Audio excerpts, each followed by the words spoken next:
बिस्मिल्लाहिर्रहमानिर्रहीम, अस्सलाम वालेकुम। आज की इस वीडियो में हम बात करेंगे पेनाडोल सिरप के बारे में। पेनाडोल सिरप में जो दवाई होती है वो है पैरासीटामोल। जैसे कि हम सबको पता है कि पेनाडोल सिरप जो है वो बच्चों में बुखार को कम करने के लिए इस्तेमाल किया जाता है।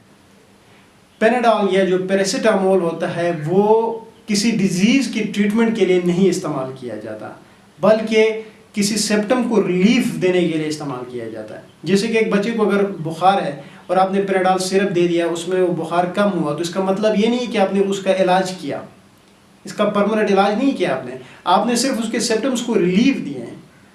क्या पता कि उसको जो फीवर हुआ था उसके अंडरलाइंग या हो रहा है, उसके अंडरलाइंग काज क्या है। तो अंडरलाइंग काज ढूंढने के लिए अगर किसी को फीवर हो रहा है, किसी बच्चे को, तो लाजमी है कि आप एक पीडियाट्रिक स्पेशलिस्ट से कंसल्ट करें। पेनाडोल या पैरासीटामोल जो है वो किसी भी डिजीज़ का परमानेंट इलाज नहीं है, ये सिर्फ सिम्टम से रिलीफ देता है। अगर हम मज़ीद इसकी यूज़ की बात करें तो अगर बच्चे में कान में दर्द हो तो उसमें भी हम इस्तेमाल करते हैं, सर में दर्द है तो उसमें भी इस्तेमाल करते हैं, फ्लू और कोल्ड वगैरह है तो उसमें भी हम इसको इस्तेमाल करते हैं। इवन कि एब्डोमेन में पेन भी हो रहा है तो तब भी हम बच्चों में इसको इस्तेमाल करते हैं।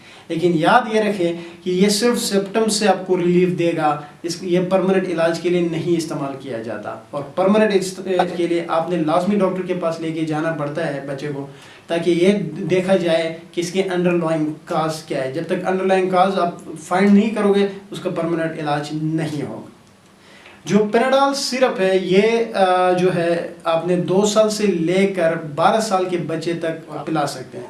जबकि इसमें एक ड्रॉप आता है, पेनाडोल ड्रॉप आता है, वो अपने 2 साल से नीचे स्पेशली 6 up to 6 मंथ के बच्चे जो होते हैं उसमें जो है वो यूज़ किए जाते हैं। So that's all about Panadol syrup. Thank you.